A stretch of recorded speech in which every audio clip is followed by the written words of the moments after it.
Hi! Masaganang buhay at magandang araw po sa inyo lahat. Alam niyo po ba kung anong aking mga tanim na ito? Ito po yung mga repolyo. Sabi po nila ang repolyo ay mapapaganda mo lamang, mapapatubo mo lamang ay sa area ng Baguio, sa malamig na lugar. Pero makikita po ninyo ang ating mga tanim, napakaganda po nila. Meron po akong mahigit na tatlong halaman ngayon ng repolyo. Nagsisimula na po silang mag-cone, bumilog sa gitna. Yun po kasi yung kinakain sa repolyo, di ba? Niluluto natin. I-share po muna sa inyo ngayon. Saan po ba kayo nakakabili ng seeds ng repolyo? Ito po, value pack po, chop suey veggie seed. Sa ano po ito ito po ay gawa ng Ramgo seeds. Meron pong 5 halaman ang sama-sama na pwede nyo pong gamitin. Una po, cabbage, sugar peas, cauliflower, carrots at bell pepper. Lahat po ng mga to ay may tanim ako. Ngayon naman, ibabahagi ko sa inyo ang pagtatanim muna ng repolyo. Maganda po, ipunla nyo po muna. Pagkapunla ay anuin nyo po siya. After 1 week ng pagkakapunla, mga ano na po yan meron na yung daon ng 4 hanggang 5 daon. Kapag ganun po ay pwede niyang i-transplant sa mga kung saan nyo sa gustong itanim. So itong ating mga tanim na repolyo, self-watering po yung pamamaraan. Kita nyo po, So ang gaganda. Self-watering po yung pamamaraan nito. Kahit umalis ka ng bahay, pagbalik mo, hindi mo nadiligan ng mga halaman ay buhay pa rin. Ang gaganda po, di ba? Yan, di ba? So, ayun, nakita po yung tubig. Tumapon. Okay? Ang lupa naman po, or rather, saan kayo makakabili ng seeds na yan?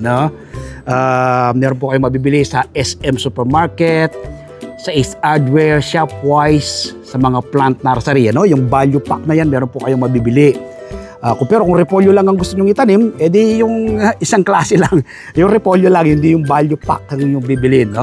Itong value pack kasi yung mga halaman na ang pwede mong itanim.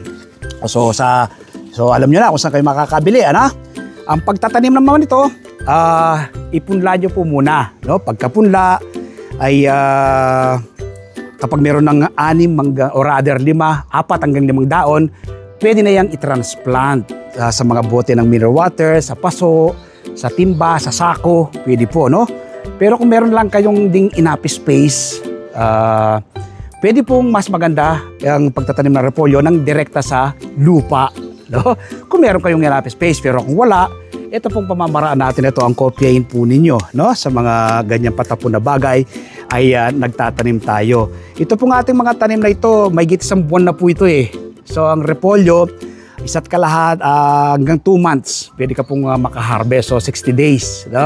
Yan, 1.5 buwan na yung mga yan. At magsisimula ng bumilog. So siguro bibilang na lang ako ng mga 15 days. Meron na akong ma-harvest dito. Pang-4 na tanim ko na ito Itong ating repolyong to, napakagaganda na. Ako rin po ay namamatay ng halaman. Nung una, trial and error lang din tayo. Namatay din po ako ng halaman pero hindi po ako tumigil. Hanggang unti-unti ko po siyang ma-perfect. Dapat po kapag kayo'y nagtatanim, dino-documents po ninyo. Meron kayong isang notebook. Tapos dino-documents kung kailan nyo siya itinanim. Tapos baka mamaya anong in-apply po ninyo, anong nilagay po ninyo. Ang lupa kasi na aking ginagamit yan, 60% bogag na lupa, 20% vermicast, another 20% ay coco peat. Kung wala po yung makuha vermicast dahil yung ginagamit kong pataba, pwede naman po yung kitchen compost. Pwede rin po yung cow manure, carabao manure, chicken manure, kaya po yung rabbit manure. So maganda po yan sa ating mga tanim na halaman. So ganoon lang po kasimple at kadali ang pagtatanim at pag-aalaga ng mga green leafy vegetables. Tinitiling the soil po ninyo. Ako po, kinakausap ko po yung aking mga tanim na halaman. Makikita po ninyo, ang gaganda po nila. Papakita ko po sa inyo, 30 piraso po ito sa mga bote ng mineral water at sa paso. So yan po, diba? Gandun. Kita nyo po, magsisimula na po silang bumilog sa bandang ibabaw. Yan, bumibilog na sila, Yan, bumibilog na. Ayan, bumibilog na rin. Bilog na.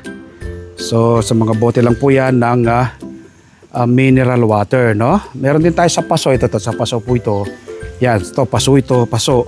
Tapos ito naman hindi naman self-watering. Hinati ko lang yung bote. 30 piraso po yan.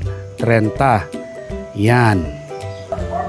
Sa likurang bahagi po ng ating taniman ng repolyo, kita nyo naman po, mga bote naman po ng soft drinks. No? Sinabit ko lang po sila dyan.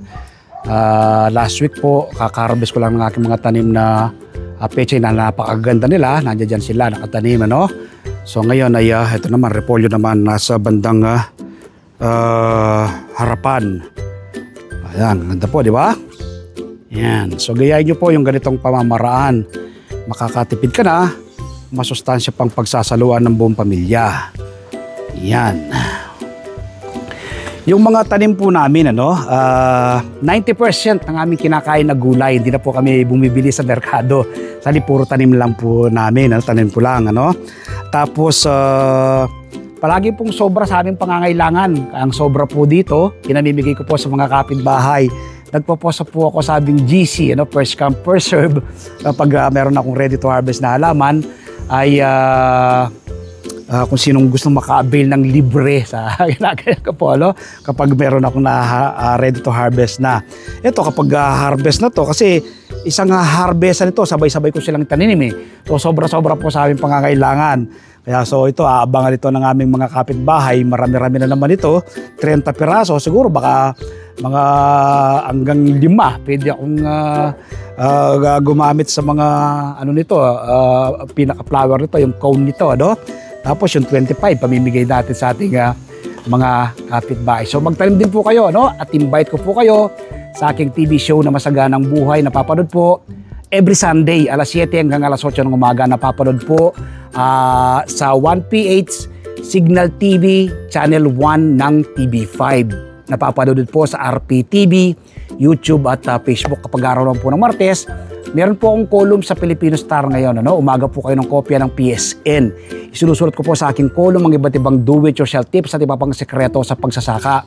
Sa Facebook page, Facebook profile, TikTok, nagbabahagi rin po tayo ng kaalaman. At siyempre, yung hindi pa po nakasubscribe sa aking YouTube channel ang Bagsak Reporter, mag-subscribe na po kayo. Like and share.